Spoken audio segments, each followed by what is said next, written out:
What's up, everybody? Welcome to Moxie Bets, presented by Caesar Sportsbook. I'm Katie Mox. Today, we're talking NBA storyline, futures, picks, and All-Star Weekend with my guy, Jeff Johnson. You know him and you love him from Bleacher Report, from MSG Networks. Also, his YouTube channel is absolutely killing it at Jeff J Says. JJ, how you doing?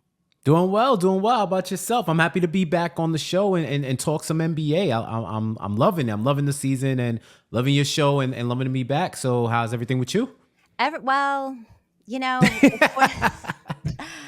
Jeff, if the 49ers won the Super Bowl, I'd be a hell of a lot better. But as you can see, I've changed into my Loon God shirt. We have transitioned like we do every year from 49ers heartbreak into putting all of our hopes and dreams into the Warriors.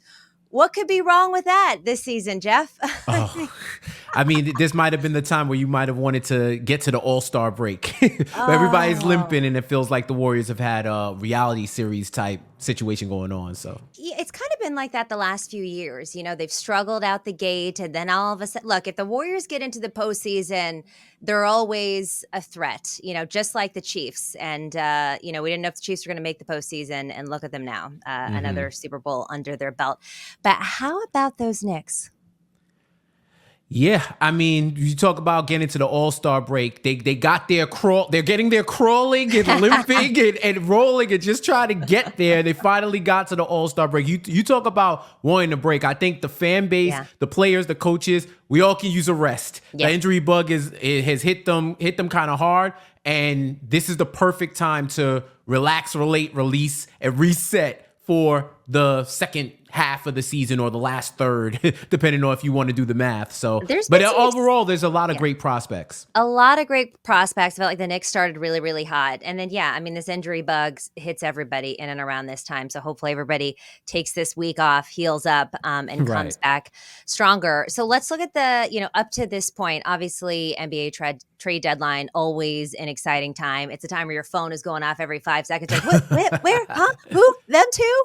What was your favorite move? Well, if we're talking about right at the trade deadline, of course, I got to go with my New York Knicks. Yeah. They went from having one of the deepest benches in the league to being pretty sparse after they traded for OG Anunoby. It was a trade that was necessary to raise their ceiling and their floor, but they did have a couple of holes on the bench. They had a depleted bench for the most part, some unproven players and some players playing out of position. Now with Bogdanovic and Alec Burks, you get scoring, you get experience, and now they've deepened their bench. They just need the rest of the team to be available so that you can see the full potential of what their bench presence can do. I also really like Dallas's move with Daniel Gafford and PJ Washington. Two of the biggest commodities you can have, the greatest commodities in the NBA, are versatility and defense, and you're getting that at the center position with Daniel Gafford. And PJ Washington for Grant Williams was kind of like a flyer where they weren't really feeling Grant Williams. They're saying he was out of shape. They're saying that he was doing a whole lot of talking. It's like they're telling you got to pick a struggle. You can't be out of shape and get on our nerves and not perform. You got to have one. So they're switching with PJ Washington, another good defender, high upside. So they're looking to see what they get from there.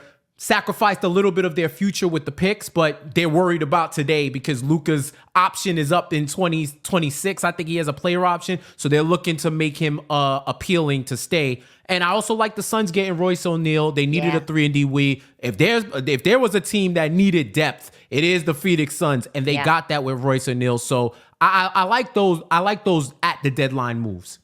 That makes a lot of sense. Have to agree with you on those ones. When you look at this first half of the NBA season, what has really been the most surprising, or which team? Like, I didn't have the Timberwolves leading the West, right? The Timberwolves and the Thunder as the 1 and 2 right now in the West. What's been the most surprising team for you? Yeah, I think the most surprising has been the OKC Thunder. I've seen them grow as a team, and there have been a bunch of young gunners ready to take that next step. I didn't know they were going to jump 3 or 4 steps. I didn't know they were going to jump to the next level, but they've done that because you get Chet in that second year, but I'm actually playing my first rookie year this season, type season where he's been, until Wemby decided to go full alien and dominate the charts.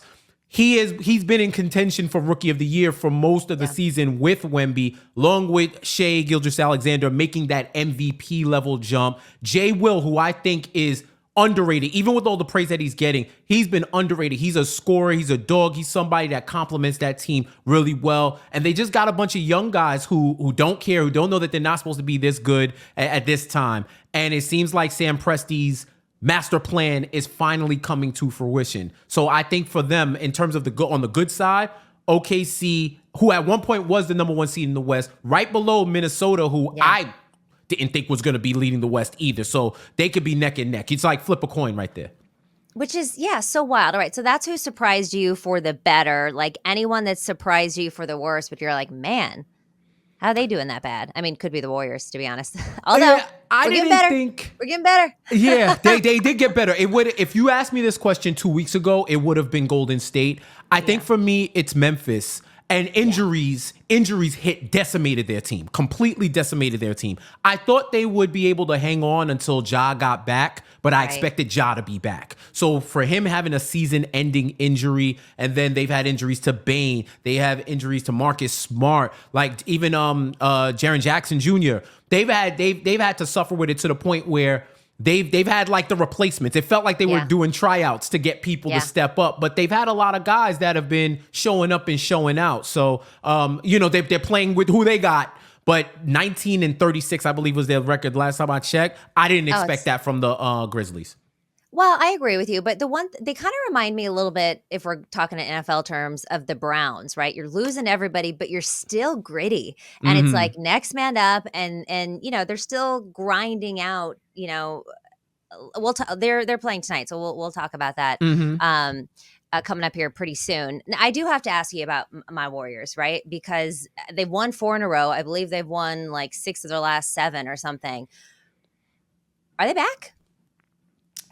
I don't know if you could say that they're back and they're 10th in the West and fighting for a play-in spot. It depends on what you consider back. Back to being competitive, yeah. Back to being the capital W Warriors, not so much. And it is funny because I've seen Warriors fans do so much complaining and criticizing about aspects of the team that I didn't even know they had a problem with. Right. I know there's been a Steve Kerr problem for a portion of the Warriors fan base. And so much is utilizing the talent that you have. At one point, I saw a Warriors fan saying to free Moses Moody, because if you're not going to use him, then why is he still on the team? You had Kuminga ready to make that next step and contributing, but he wasn't. At one point, he was frustrated with his play. I had the All-Star, the trade deadline was getting really interesting at one point because we were going to see whether or not they were actually going to trade those young guys if they weren't going to be used. But now that Kuminga's getting more of a role, and it seems like Pods is emerging as a fan favorite and somebody who can hit that corner 3 and is a dog in his own right, they seem to be riding the ship. But they also have so many distractions. It feels like everything is a distraction. The whole Draymond Green of it all. Whether Clay going through a midlife crisis before our very eyes and realizing his mortality as a player. It's been fascinating to watch. So how they're able to adjust. This is what a veteran team does. They should be able to adjust. That is the most interesting angle, I think, among a lot for the second half of the season.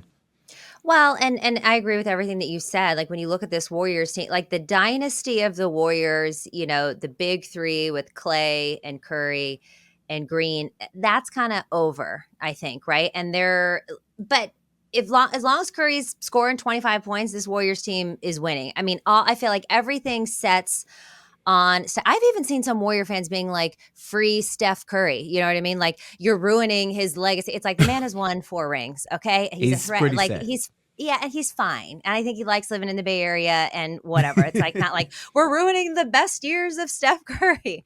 Relax, people. Okay. I mean, he's 35. Like, you're getting extra credit at this point. Yeah, and he's still balling out. I mean, he hit that 3 to win the game, the other night. I think there's something crazy. I have a stat where he's had like 25 threes in the last couple games. Like, the guy's been on fire. And here's the thing. Everything, because Clay is not playing like he used to play. Mm-hmm. Because Draymond is on a very short leash now and everybody's looking at him a little bit differently, like it's just not the same team. And like you said, there is some youth that has been stepping up, that's been fun and that's been frisky, but everything starts and stops with Steph Curry. Steph Curry has a big game, the Warriors win. Steph Curry has a bad game, the Warriors lose. There Yep. isn't the support system around him like there was in other years. But all right, so let's look at the halfway through the season, the title right now. I mean, it's Boston's to lose, right? I mean, they're the favorite here at plus 265. Then you got the Denver Nuggets, defending champs, at plus 375. Clippers, very interesting. I just don't know that you could ever trust the Clippers really in the postseason. And then the Bucks, which is kind of a frisky pick too. You got your Knicks rounding out the top 10 there. Yeah, Actually, they were top at 7. plus 7,500, I think, before they went on that 14-2 streak. And now it's like plus 1,600. I mean, that's like a sneaky good pick if you want to sprinkle, because anything can really happen in the East. Yeah. Well, I saw, just for funs, I saw this meme the other day, and it was this right at the trade deadline, and they were like, if New York wins a championship, there will not be a New York City. We will burn this city down. Oh, yeah. It's like, there won't be a JFK for you to fly into. Like, you don't even understand. It'll Is be that every true? Like, if New York dystopian wins the future title. movie that you've ever seen, where it's like, whatever happened to New York? They won a championship and nothing was the same. But it'll be the most jubilant time I think I've ever seen in the city. Anytime one of the sports teams win, the whole city is bought in. But there is not a total buy-in amongst New York City like it is for the Knicks, because this is a basketball town. Yes. So if we always have a joke among the fan base where we say, God is preventing a cataclysmic event by putting the Knicks in a position not to win a title, because if it happens, we don't know. Like, people are going to have bail money. People are going to be going crazy. You're going to have to cancel work for a week. The stock market might crash for a day because nobody's doing work. Like, it's going to be ridiculous. So, I think it's a testament to what the front office has done, what the team has done on the court, and how they've presented themselves as a fringe contender for a title. Yeah. So that's a good frisky pick. But who do you think at this point, looking at these odds, will be the 2024 NBA champion? I'm still rolling. I think if you beat the champs, to be the champs, you got to beat the champs. And I'm still rolling with the Denver Nuggets. They're 36 and 18. They're still in the mix, but they haven't been showing their final form. You know, they've been playing in gear. They're playing like a team who knows how to get there now. And they're pacing themselves. Jokic is having a Jokic year, which is like That's unbelievable. Day that ends at Y. It's like he has hit the Michael Jordan, LeBron James tier of we could give him the MVP every year, but what narrative are we following where we want to give it to somebody else? Because he's having, I can't even say it's semi-quiet MVP season. It's just a Jokic season that can qualify as MVP at any point. They're still top 10. You're not surprised by it. You're not dazzled by it. You're like, it's regular. That's him. It's completely regular. And they're still top 10 in point differential and just outside the top 10 in offensive and defensive rating. And they're healthy. That's another thing. Like I know Jamal Murray has been dealing with certain things here and there. And they probably like banged up a little bit, but they're still healthy. And healthy and availability is just as important as being good on the court, as we could see from a lot of the teams that have been suffering from injuries throughout this season. Yeah, when you look at someone like Jokic, you trust him. When you look at someone like Jason Tatum, he's flashy, but then he also, in the postseason, he's kind of boom or bust. And you don't know that you're going to get the consistency out of him that you get from Jokic. And so I think when you look at the star players too, much like you said, much like a LeBron or a Jordan or even a Steph Curry, you know what you're getting from that player in the postseason. And personally, I still feel like Jason Tatum, I don't really trust him that much in the postseason. Would you agree? I would say in an NBA Finals, and to get there, like to get there when it counts, and not to throw any more daggers at your heart, Katie. But this iteration of the Celtics reminds me of the 49ers. Yeah, like they may get there, but something happens. Someone doesn't step up, or the other team is just better. Right. And you're wondering, well, they've got the better quarterback, right? Or the better star, right? Where it's like you said, in order to beat the champs, you got to get through the champs. Yeah. And Patrick Mahomes is going to make you earn it every single time, as is Joker over there. And I Right. just don't. Yeah, you're right. I think that's such a good analogy. I think that the Boston Celtics are the 49ers. They can get there every year, but can they get over the hump? Yeah. Time will tell. They've addressed a lot of the issues that they've had in the past. They have consistent scoring at the 5 with Porzingis, who can hit the outside shot, and they completely stretch the full floor with the 5 that they have in the court. Derek White stepping up from the bench to be a contributing starter. They've even, with Xavier Tillman and other minor moves that they've made, they've strengthened their bench too. So to me, this is their new window, right? And then Drew Holiday, it's like not fair, right? It's not fair.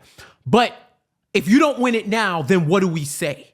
Now you got to think, do we got to blow it up? Do we have to completely fundamentally change this squad because we may have hit our ceiling? So they've put themselves in position and they're showing out. They're showing out. The books are telling you and they're telling you on the court. So we'll see. We shall see. All right, JJ, let's move on to tonight's game. We got the Bucks at the Grizzlies. This one's interesting. 11.5-point spread. This is a very, very large spread. This total 232.5. I got to tell you, I'm taking the points with the Grizzlies. And I know we kind of hit on this already. I just feel like their roster is depleted, right? We've already talked about that. They're going on the second night of a back-to-back. But giving the Bucks 11.5, it just feels a little bit trappy to me, right? They just got blown out by Miami. And I feel like Milwaukee might want to coast into the All-Star break more than the Grizzlies will. Like we said, they've just got this fight and this grittiness to them right now. So they've got some elite defenders as well, right? The juniors, as I call them, Jaren Jackson Jr. and Vince Williams Jr. I feel like they can give Giannis and Dame some trouble. I think they might keep their foot off the gas a little bit, just kind of coast into this All-Star break. They don't have as much to prove as the Grizzlies does. Bucks have 95% of money, so most of the money there. So this is a fade too of me, of the public. I'm not saying they win this game, but I'm willing to give them the 11.5. I like that. And I think you hit on something important. Milwaukee has 2 starters in this All-Star game. I don't know how much they're going to push those starters to get a win over the Grizzlies, who played the night before. This should be very quick and easy, but it hasn't been the case in Milwaukee the last few games since Doc got there, and even before. It's been pretty shaky over the last few stretch of games, so we'll see. And you're gonna have to pardon me, Katie, but I have to take the under here. I know you hate unders, but I do gotta take under here. Milwaukee's last 5 games on the road have all hit the under, and 3 straight and 8 out of the last 10 they've hit the under. I don't see these are 2 teams who teeter on that 223 number when they play other teams. I think this game, I can see this being either a quick blowout that doesn't reach 223 or a competitive matchup that's lower in scoring. So I think 223, I like that number to take it under. Okay, I'll ride with you. And by the way, if it's a lower scoring game, the Grizzlies have a better chance of covering this 11 points anyways, because it's a lot of points to give if there's not that many points being scored. So I'm riding with you on it with this one. Next up, we're looking at the Warriors and the Jazz. Warriors laying 2. This total is 238.5. So it's interesting. So, I got my rundown here. I saw that you had the Warriors money line. You've now switched to the Warriors laying the 2. What changed your mind? Like look, it's a basket. We're talking about 2 points here. Right. Better odds. I like the odds of it other than money, because the odds for the money line changed from the last time I picked it. It was put a little bit, sprinkled more juice. It was it went from like even money, almost even money to like minus 125. Minus 125. And I like the Warriors laying the 2 points. The Jazz have been a disaster over the last few stretch of games, and they've lost 3 straight. I have less faith in the Jazz than I do on the Warriors on a back-to-back, and I just think with Steph Curry, I don't think they should lose that game, even in Utah. I believe it is in Utah, right? I think it is in Utah. Yeah, but even with the altitude, I do not think that the Warriors should drop this game. So I think they win by 2 or more. I agree with you. I'm just a little worried about the fact that they only won by 1. Right. The other night, because I feel like when we were on MSG together, we would talk about this sometimes too, where we'd be like, oh, just like, and I have been killed by that 1 point. So I agree with you, and I think the Warriors should win this game for all the same reasons that you did. I'm gonna lay the money line, and look, the Warriors have been, thank God, and I just feel like as a Bay Area native too, when the Niners are down, somehow the Warriors just know what we need, and they pick the community up. They're like, "We got you. Don't worry. We're going to win some games. We might blow it up after that, but we got you at least for a week or so." And I feel like that's what's happening here. Curry had that 3-point shot, sealed the deal versus the Suns, which, to go against KD too, like that's just always a fun game for the fans. But Curry's been on fire. And like I said earlier, if Curry is playing well, the Warriors are playing well. He has hit 23 pointers in his last 2 games. 20 in 2 games. Ridiculous. Like that's some stuff that only Steph Curry can do. And look, they've been on a roll, right? Winning 4 in a row. The Jazz, like you said, bit of a skid, losing 4 of their last 6 games. They are pretty good at home. They're 17-7 straight up. But when Steph Curry scores 25 plus points in a game, the Warriors are 20-13, and the Jazz allow the 7th most points per game this season. So yeah, give me the Warriors. I might lay the 2 with you too. I'm just worried about that 1 point because it'll get you in basketball. Always. All right. So last game of the night before we get into the All-Star break, the Minnesota Timberwolves, best in the West, versus the Portland Trailblazers, which, ooh, man, did they miss Damian Lillard. This is a 9-point spread favoring the Timberwolves, total 214.5. You got a prop bet for us here. Yeah. I'm going with Gobert over 13.5 rebounds, plus 105. I feel like this is a gimme, given that he's hit this number. He's hit over 13 rebounds in 2 games versus Portland this season and 4 out of the last 5 games. If there's one thing Rudy Gobert is going to do is grab a rebound. And I don't think DeAndre Ayton, or Dominating, as he'd like to be called, is going to be dominating the board. I didn't know that. Yeah, he said they call him Dominating. And I'm like, I want to know who they are, because I'd have never heard anybody call you Dominating in your life. But I don't think he's going to be dominating the boards against Rudy Gobert. I think he gets 14 plus. Hopefully it's not like a blowout so that he doesn't play as much, but I think he could have one of those first quarters where he gets like 8 in the first quarter and we're coasting. So I like that prop, and I like it at plus 105 given how prolific he's been on the glass this last 5 games. Good value there. I'm not overthinking this one. I'm going to lay the 9 points with the Timberwolves here because the Blazers are bad. Yeah. They are down so bad. They're on a 5-game skid, I believe. They're just 15-38 straight up this season. Like slightly better against the spread, 25-28, but still a losing record when you look at it that way. Barely breaking 100 points on average this season. And you got Minnie, who currently leads the Western Conference. They just beat Portland by 12 points, I believe, on Tuesday. Like, we're going to say this isn't going to happen again? Like, especially with that defense? I was all about the Grizzlies are like a gritty team where I'm like, this feels trappy. We could get within the 11. This one, I'm like, hell no. Yeah. Am I taking I at least know the Grizzlies will fight. The Grizzlies will fight. Portland, I don't know. They might already have the Cancun plans for the week and ready to get out of there. They're like 1, 2, 3, Cancun. Right. All right, we're going to take a quick break here. You're watching Moxie Bets with Jeff Johnson. We'll be right back. Why should you bet with Caesars Sportsbook? 2 words, Caesars Rewards. Every bet brings you closer to the type of benefits only Caesars can offer. Hotel stays, VIP experiences, sports and concert tickets, and more. It's not just an app, it's an empire. Welcome back, everyone, to Moxie Bets, presented by Caesars Sportsbook, here with my guy, Jeff Johnson of @JeffJSays on YouTube, breaking down NBA already. Now we're going to get into the All-Star break. And so, All-Star game, rather, weekend. Were you surprised that Steph Curry didn't make a starter? I wasn't, only because I knew that Luka and Shea were having a better season overall, and a better season in terms of the publicity that they've been getting from the NBA, from the fans, from national media. They've been in the forefront. And when you have those type of surprising teams like OKC, like we spoke about earlier, that nobody expected them to be number 1 in the West. If you're the number 1 seed in the West, all eyes are on you. Yeah. And you can see it because while the fans want to see Steph Curry go crazy, their peers and the media are going to look at what's been happening on the court throughout that first half of the season and say, well, these 2 guys have been representing. And then when you get to the whole weighted scale of the votes and all, the votes just didn't break his way. But I think more than anything, because of that start that the Warriors had, that kind of penalized Curry a bit, I guess amongst the media and a little bit amongst his peers. Well, it's good news for anyone wanting to be in the three-point shooting contest, although he has a different contest going up against Sabrina. Obviously, Sabrina, the best in the WNBA. I believe she made more threes than he did, right? Yeah, Last she year. set the record. She set the record. So they had a little friendly banter back and forth, and now they're going to have a contest. Klay Thompson hilariously came out the other night saying that he was going to take Sabrina. Who you got in this one? I'm really impressed with her too, because she was like, "No, I'm not shooting from the WNBA line. I'm going to shoot from the NBA line."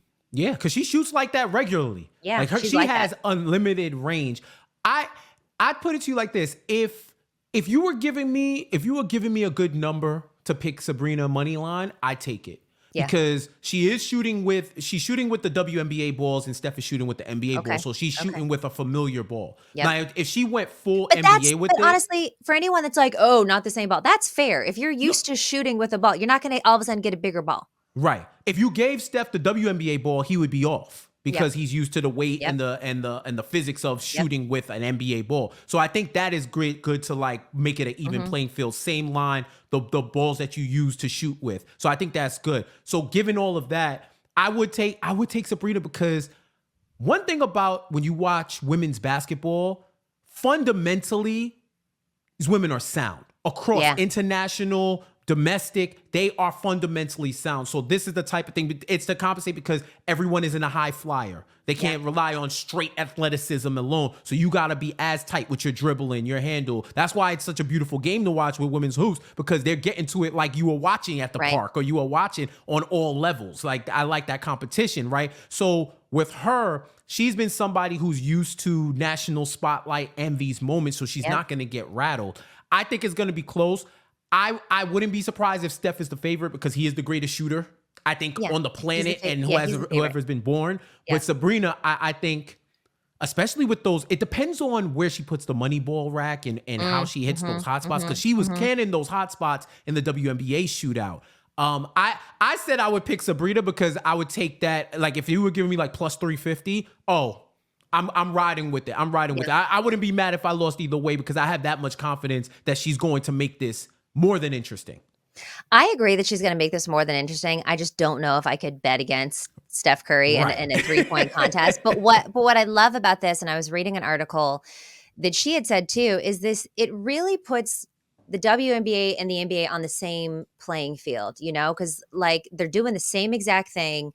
It's going to be very, very close. And there are kids out there, they're going to watch this that maybe never saw WNBA. They're like, oh my God, this chick has beaten Steph Curry in a 3-point contest, because that's how good these athletes are. And so I'm all for this. I can't wait to watch it. I kind of hope Sabrina beats him, but Steph is so clutch too. I just can't imagine him. Losing. Right. And I think it's going to be just one round. Okay. I think it's just one round. I don't know if it's multiple rounds. That's the other thing. One round, it's like single game knockout. Anything can happen. So I'm very fascinated to see what it's going to look like. So that's obviously new that's happening this year. That's the thing I'm most looking forward to. But when you look at the All-Star game in general, what's your favorite part? I mean, is it the dunk contest? Is it the actual game? I mean, it used to be the dunk contest. The dunk contest, I feel like the dunk contest is like fashion. Some years it's in, some years it's out. Some years then it makes a comeback. It's like what do they got? The shoulder pads? Like the shoulder pads are making a comeback. Like the baggy jeans are making a comeback. That's how I feel about the dunk. Right. Have the 90s dunk contest come back. Okay, right. That's what we want to come back. Exactly. I would love for the exact 90s dunk contest to make a reemergence in 2024. But yeah, that used to be. Now it is I like the 3-point shootout. I like the 3-point shootout because there's stakes, there's added pressure, and it's who's the best shooter that night. Just because you're the best shooter in the league doesn't mean you're going to be the best shooter that night. You're around your peers, you're around the crowd, you're more relaxed. It's who can lock in and hit those threes at the moment. So yeah, now it's been the 3-point contest just because the dunk contest has been so And they don't wanna get erratic. hurt, and I get it, but it does take away from a lot of but now they're inviting, other people in there. So we'll get to that. Let's talk about the three-point, Hmm. contest right now. I just went chalk, Dame Lillard, 375. Like, I just go with experience here. There's a lot of newbies in this contest, a lot of people who haven't been in it before. Dame has been in, what, 4 times? Hmm. And he won last year, right? So he could go back to back. So I'm just going chalk, but you got better value for us. Yeah, I went with Malik Beasley. I don't like you said, His first new time. stage, huh? First time, right? Yeah, I believe it's his first time. And I looked at his numbers. First of all, I'm familiar with him because I've seen him play a lot, and he's just money from three. He's shooting over 40% from three. 40% from above the break, which is important because they go around the world with this 3-point shot. So I'm like, okay, he's pretty accurate from the top of the key, 50% from the corners. None of that really matters because when you get in that environment, it's a totally different environment than the game. But when I looked at the numbers and looked at the value, I said, okay, if anybody's going to beat Dame, who do I think it's going to be? I could see people going towards Cat because Cat has won it before also. But I like Beasley at plus 650. I think he might have the irrational. He's also an irrational confidence guy too. He's a super irrational confidence guy, and those are the type of guys that I like in these type of competitions because they've already won it up here. They just got to win it on the court. Yeah. The All-Star game is just such a fun environment too. And there's so many different, celebrities and fun personalities there. And there's just an energy in the building. And yeah, when you have that kind of confidence, I agree. It's a lot more fun to watch. And if you've already won, then in your head, you might as well go out and get the win yourself. All right. Looking at the skills competition, you went team All-Stars. I went team Pacers. They're both well balanced. I'm just kind of rooting for chaos here, rooting for the home team. No real analysis here, but I'm team Pacers. Why do you like the All-Stars? I look at Barnes, Maxey, and Trae Young, right? Like Trae Young and Maxey. First of all, Maxey's the fastest guy in this whole competition. Maxey is quick as hell, and I think he may. If I'm thinking about it like a relay race, he's going to be the anchor. He's going to be the one that can either make up for a time lost or get you that head start. But I think they might use him as an anchor. And I like leaning towards guards in the skills competition because they got to do a lot of dribbling around, passing, precision passing, hitting certain shots, hitting threes. All these guys can hit a three. All these guys can dribble well. I like them. The sneaky pick was the team first pick, the top pick with Paolo Wemby and Anthony Edwards. I love that one. Yeah. I don't know if Wemby got the speed to get up and down and hit all of those milestones and all those points, but I think it's going to be interesting. So I just went with the team with the fastest guys who do the most precision passing and whatnot throughout the season. That makes sense. All right, so moving on to the dunk contest. Now, this has been interesting. It's not like it was in the 90s, but they started inviting other people to it. They could do spectacular things. Last year, Mac McClung, I think his name was. There's no odds for this yet on Caesar Sportsbook, but he's coming back to defend his title. I love this kid. He was absolutely electric last year. So I'm going to say McClung defends his title. But you got somebody else. Hey, I picked Jacob Toppin, supporting him on the Knicks. Obi Toppin's brother. They both got the same amount of hops. They were related. Yeah, and Obi Toppin, former slam dunk champion, so he's defending his house and his family name, being in this tournament. So I've seen a little bit of what he can do, and I think if he hits those dunks, we can make it interesting. I'm not mad at you for picking Matt McClung, and the fact that we have to invite G League players to compete in the dunk contest is a complete referendum on the players, the stars who don't want to compete, and where we are in the dunk contest, which is why I said we need a revival. We need something, right? Bring the 90s back. Yeah. And not for nothing. It's not a knock on McClung because he represented. He did his thing. He restored the feeling. And a G League guy coming in restoring the feeling is something different. So well, and that's the thing is like, one, I agree with you 100%. I think it's like a travesty that the real players in the NBA, the real stars, are not treating this. I understand why they don't, but thank God they started inviting the G Leaguers back in, because at least now it's electric and it's fun and you're seeing crazy things rather than just like, right. You know what I mean? Right, just like regular dunks. So stuff you see every day. And the McClung, the fact that he's like a short little white guy too, just cracks me up. He's just like Yeah. he's like a little gymnast, which, to be He fair. might. You never know. You never know. And he had the support. Like all the guys and all the Yes. stars were rallying Yes. behind him, and Yes. they thought it was amazing. So that's the type of energy we need back in the dunk contest. And hopefully, and Jaylen Brown. I like the fact that Jaylen Brown stepped up and said, "I'm gonna be in this dunk contest. Yeah. I'm an all-star. Well, I'm gonna represent. I'm trying to win it all." So now it's bringing that competition back and that bravado. So hopefully we get a good one. Well, and to your point too, inviting the G Leaguers in, getting the energy back into it, you got to think that it's going to pique the interest, like Jaylen Brown, and be like, "Hey, nah, this is ours. We're taking this back," because we would all love for the actual All Stars to be the one competing in this. But if Right. y'all aren't going to do it, we're going G League and to short little white guys that are like electric. Right. All right, so pick to win the All Star game. Who you got? I'm picking the West because any team with LeBron James, LeBron James Ooh. wants to win every Yeah. competition. Yeah. He wanted to win that in-season tournament. I could see him going out and rallying the troops in the fourth and them overtaking the East. So I wouldn't be surprised if the West won it. And this is the first All-Star game without the Elam ending, where they're setting a certain point total and then they go to it when they were doing it in honor of Kobe with the plus 24 to whatever the highest score was, and that was the ending. They wanted to take it away and go back to more traditional. That's why we're doing traditional East versus West this year too, which I like the Elam ending. Yeah. It made it super exciting. So that's something else to watch, but I would not be surprised if the West won. Yeah, I mean, well, one, I'm surprised because you're such a big East Coast guy. I am. I had to put bias aside and just say basically what I think. Yeah, and look, it's hard to bet again. And LeBron in the All-Star game is always so fun for me to watch because he gets to play with the people that, not that he doesn't love his teams, right? But whenever he gets to play with Steph Curry, man, that man is ear to ear. You know what I mean? Or with some of these other guys, he's just so happy and excited to have all of the All-Stars on with him. And yes, he is very competitive. He does not lose this game, so you got to put your money on LeBron. The time has come, Jeff Johnson, for Mox Locks. The one thing you were taking with you into the weekend. I'll go first. Loon God, Warriors, money line tonight. But you're taking us in a different direction.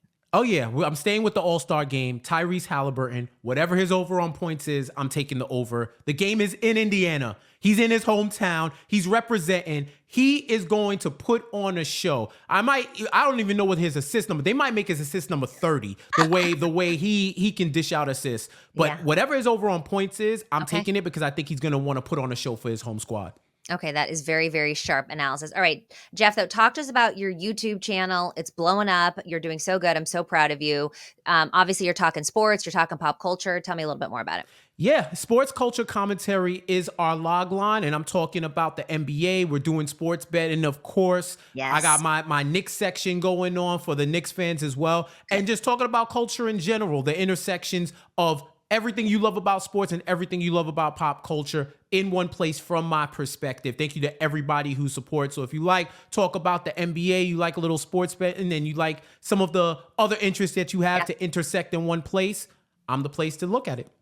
And that is the place to go, my friend, Jeff Johnson. Again, you can follow him at Jeff J Says on social. That's also the name of his YouTube channel. So make sure that you like, comment, and subscribe over there. Jeff, again, thank you so much for joining us today. This has been Moxie Bets presented by Caesar Sportsbook. Don't forget to follow us on social as well at Moxie Bets. We'll see you next time. Go Dubs. We've transitioned completely.